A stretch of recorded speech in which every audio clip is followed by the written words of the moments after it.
Mwuka w'Imana yambwiye ngo impamvu ubayeho muri ubwo buzima hari umurongo abarozi bashize imbere yawe utukura udashobora gutambuka. Arambwira ngo mfata umwanya nge nawe dusengana Imana. Ndagira nkwereke ukuntu umwuka w'Uwiteka yambwiye kukubwira. Mana yambwiye ngo imbere yawe abarozi bagushiriyeho umurongo utukura udashobora kurenza. Ndashaka kukwereka uburyo ukora ukavunikira ubusa ntugire umusaruro n'umwe ugezeho.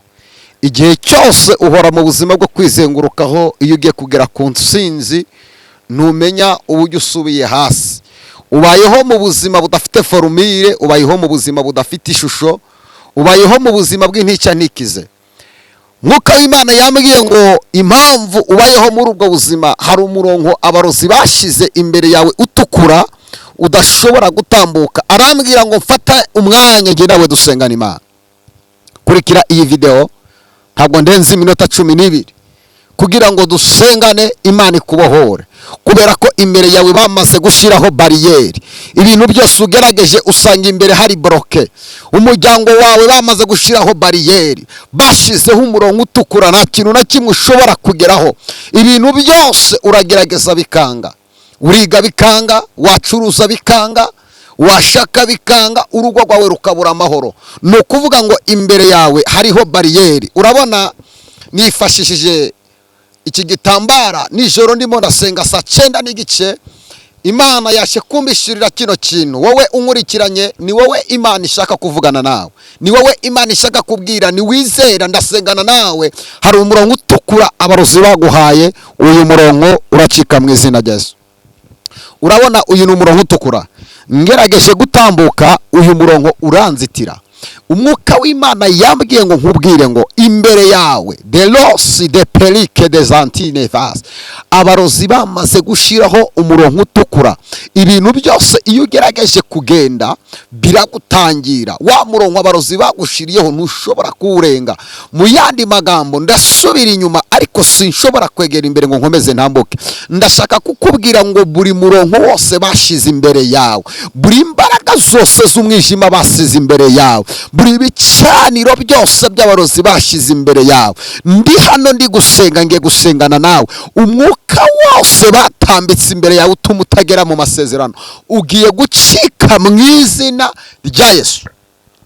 Reka nkubwire wa mukobwa we, uragerageza ukajya mu rukundo ukavuga ngo ugiye gushaka, ugatera intambwe umurongo ukagutangira. Ibyo abarozi bakoze, ibyo abapfumu bakoze, imyuka mibi ibyo yakoze ntushobora kubirenga. Ariko uyu mwanya lelezi lebolike devayi nge kugusengera Imana, buri murongo wose bashize imbere yawe utukura utagomba kurenga mu izina rya Yesu Kristo. Mpagaze mu mavuta y'umwuka wera, uyu murongo tugiye kuwuca. Ibyo bakoreye ubuzima bwawe ugomba niwidisanimike dry bigomba guteshwa agaciro. Buri kintu cyose kiri imbere yawe kitashizweho n'Imana, ndategeka mu izina rya Yesu kikuva imbere. Buri kigeragezo cyose cyaze mu buzima bwawe kitazanwe n'Imana, Uwiteka gikureho. Buri imbuto zose umurozi yabibye imbere y'ubuzima bwawe zitashizweho n'Imana, ndasenya iyi bariyeri. Iyi ni bariyeri bashize imbere y'ubuzima bwawe. Uragerageza ugacuruza, imbere yawe ugasangaho bariyeri. Wagerageza gushaka bakagutereta, imbere yawe ugasangaho bariyeri. Wagerageza gushaka ibyangombwa by'ubwene gihugu, imbere yawe ugasangaho bariyeri. Mu kazi ukora ntushobora kukamaraho iminsi, igihe cyose ugerageje gutambuka uhasanga bariyeri. Iniwile binifinisine dry, igihe cyose ugize agahenge ko kuba muzima, imbere yawe uhasanga bariyeri y'ubugwayi ikagutangira kugira ngo utinjira mu masezerano. Mu izina rya Yesu Kristo wanesheje ku musaraba igorogota, ngiye gusengana nawe. Iyi bariyeri igomba kukuva imbere. Bariyeri umurozi yashize imbere yawe, bariyeri umupfumu yashize imbere yawe, bariyeri imyuka mibi yose, yabiye kuzimu, yabiye mu kirere, buri myuka yose idaturuka ku Mana, ndategeka mu izina Yesu Kristo. Imana ikure bariyeri imbere yawe, Imana ikure icyo kigerageza imbere yawe, Imana ikure ayo madeni imbere yawe, Imana ikure iyo nyatsi imbere yawe, uwo murozi wakuziritse ngo utazubaka. ndategeka mu izina rya Yesu Kristo, ndahamagara kubaka. Uwo murozi wavuze kutazabyara, mu izina rya Yesu Kristo ndategeka kubyara. Uwo murozi wavuze ko oniwidikandike deba, abana bawe batazagira ubwenge, ndategeka mu izina rya Yesu Kristo, bariyeri tugiye kuyica mu izina rya Yesu Kristo. Ugomba gutambuka. Buri imbaraga zose zikuri imbere utazi aho zaturutse zigomba gucika, kubera iki iyi bariyeri iri imbere yawe igomba gucika. Umurozi yamenye neza kuzakomera, amenya neza kuzaba umuntu udasanzwe muri family yawe. Nshuti yanjye, ndakwibutsa ko Imana ikurema mu muryango wawe yakuremye nk'umuntu uzaba igisubizo, ugakora iby'imiryango yananiwe.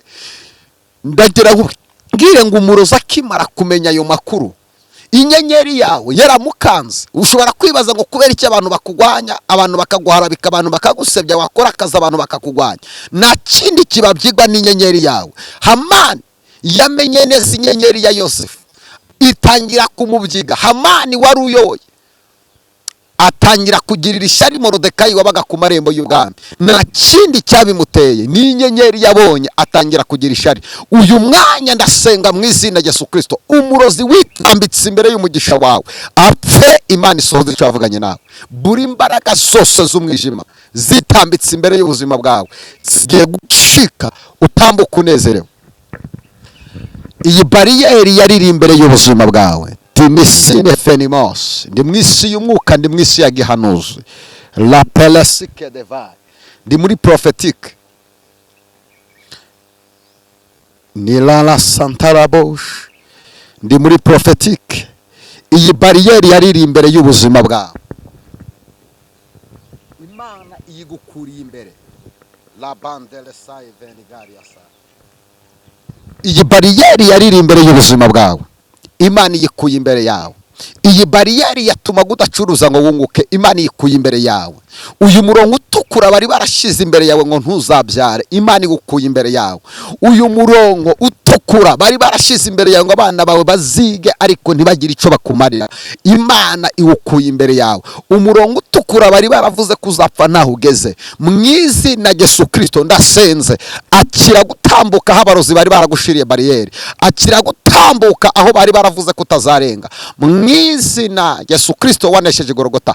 Imana iragutambukije, igutambukije, ibahumye amaso. Bariya bose bari bazi ko aho bagushize uzahapfira, nukuri Imana irabasinzirije. Umunsi Sawuli yagombaga kujya kwica ubwoko bw'Imana bwari Damasiko ku musozi burimo burasenga, Bibiliya iravuga ngo yahuye n'umugabo, haleluya, afata ijisho ararikanda, ahuma amaso, aravuga ngo ninde umfashe. Abantu badashaka kugera mu masezerano yawe, Imana ibahuma amaso, bazakanguka ugeze mu masezerano yawe.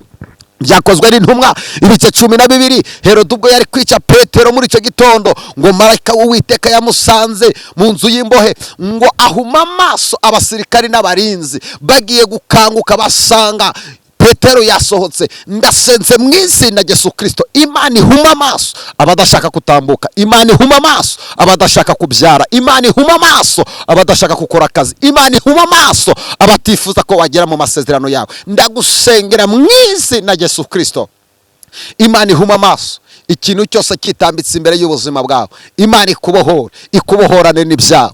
Gitabo cyo kuva ibice 14 umurongo wa 14. Umva isezerano Imana iguhaye uyu munsi wowe urebye iyi video. Kuva 14 umurongo wa 14 biravuze ngo Uwiteka ari bukugwanirire nawe wicecekere. Imana ivuganye nawe, igiye kukugwanirira, ceceka, ntiwongere kuvuza induru, ntiwongere gutakira umuhisi n'umugenzi, ntiwongere gutakira bakumvira ubusa. Imana igiye kukugwanirira muri icyo kibazo. Ndabona imbaraga z'Imana zigiye kugukora muri icyo kibazo, ndabona imbaraga z'Imana ziteguye kukurengera, ndabona imbaraga z'Imana ziteguye kugutabara, ndabona imbaraga z'Imana zigusohoye muri icyo kigeragezo udasebye. Imana ikugwaniriye habura gatongo usebe, Imana ikurengeye utarandagara, Imana ikurengeye umwanzi wawe atarakoma amashi. Imana irakwibutse muri icyo kibazo. Wivuga ngo Imana yaranyibagiwe, wivuga ngo ndutwa nutariho numva napfa. Oya, misiyo y'Imana, Imana iravuze ngo igiye kugutabara. Umvira ijambo, nizihe nyungu zo gusenga mwene data wowe unkurikiye? Birashoboka ko wasengaga ari kugacogora, ongera ugarukira Imana. Birashoboka ko baguhanuriye ukavugana n'Imana, ariko uyu munsi ukaba uri kunyura mu bigeragezo, uyu munsi ukaba uri kuvuga ngo abantu barambeshe. Imana ntabwo ibesha. Biravuga ngo irinde ijambo yavuze ikarinda n'uwo yaribwiye imyaka ibihumbi makarisohoye. Icyo Imana yavuganye nawe izagisohoza. Wakwibaza ngo kubera ikironi itarantabara, umva nkubwire impamvu utaratabagwa. Imana iri kukuremera ubuhamya, Imana iri kukuremera amateka. Ndagira nkubwire ngo igitangaza Imana igiye kugukorera nubwo watinze gutabagwa kizemeza isi. Mpamvu Imana yatinze kugutabara muri ibyo bibazo, yari iri kugutegura kugira ngo uzabe champion. Ugiye kuba urwandiko, ugiye kuba amateka ku musozi aho utuye, ugiye kuba umuntu ushima Imana, ugiye kuramburira Imana amaboko, ugiye gukora igitaramo cy'umuntu Imana igiriye neza muri iyo karitsiye. Reka nkubwire, nubona ibintu byose biranze gipfuka musenge. Amasengesho ntabwo ananirwa, amasengesho ntabwo ananirwa. Ibintu byose bishobora kwanga, ariko iyo dusenga ibintu byose biremera. Ndagusengeye mu izina rya Yesu Kristo, ndasunika ubuhanuzi muri iki cyumweru. Ubu buhanuzi muri iki cyumweru hini witanimiri gwidra, ndategeka uzasohore ubuhanuzi muri iki cyumweru. Imana yawe bazayibone. Ndagusengeye muri iki cyumweru, Imana ukorera bazayibone. Iki cyumweru kitararangira, umugambi w'Imana uzasohore. Iki cyumweru kitararangira, abifuza kubona wamanitse amaboko bazabona ukuramburira Imana amaboko, uterura amashimwe y'Imana. Yabesi yarasenze, reka ndangirize kuri Yabesi, nindangiza ngusengera Imana. Iyi video uyisangiza abantu 12 wakira igitangaza cy'Imana. Wibuke gukora share na subscribe. Hari abantu ndabizi neza bagiye kubohoka. Icyo gisasiro ryamyeho ndi kureba, iyo ngwara urwaye mu izina rya Yesu Kristo, hari ubutwari bw'Imana ndi gusenga bugiye kugukura kuri icyo gisasiro. Icyo cyifuzo wasengeye imyaka myinshi kikanga, mu butwari nahawe n'Imana ndasenze cyakire kubaho. Icyo cyifuzo wasengeye kigapfa uyu munsi, n'ibyapfuye Yesu ajya bizura bigahumura.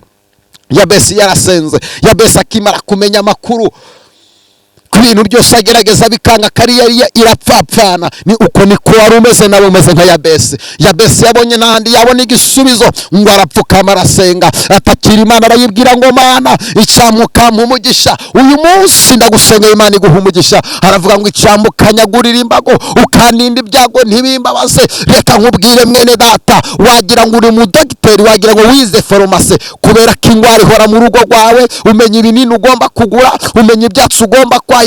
Abarozi baguhoza mu binani, uri kujya gushaka ibiti bagaguhoza mu bapfumu, ibintu byawe byagushizeho. Ndategeka uyu mwanya ingwara yose yagendereraga family yawe, ndayitegeka mu izina rya Yesu Kristo, nizagaruke muri family yawe. Ingwara yose yagendereraga umwana wawe, umugabo wawe, iyo nyatsiri mu rugo, ndayisohoye mu izina rya Yesu Kristo.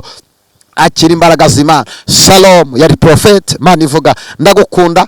Kora subscribe tujye tubana mu bihe byo gusenga. Ese hari icyo Imana ikoze mu buzima bwawe? Tangira wizere, iki cyumweru uzabona ukuboko kw'Imana. Icyo cyifuzo cyakunaniye cyandike, ugisezerere, ukibwire ngo ndahaguhaze. Ayo marira yasezerere, uyabwire ngo sohoka mu rugo rwanjye. Heni witini kanine draya. Mwene data, reka nkubwire, wikwibabaza, wivuga ngo ugiye gupfa, uvuga ngo ndumva nakwiyahura ngapfa. Oya, umubiri wawe ntabwo ari ubukode. Umubiri wawe Imana yawuguhaye kugira ngo uzabeho neza. Misiyo y'Imana, porogaramu y'Imana kuri wowe igiye gusohora. Shalom. Imana iguha umugisha. Ibuka gukora subscribe tujye tubana mu bihe byiza byo gusenga. Ndagukunda. Yari prophet Manivuga. Nimero yanjye iraho hasi.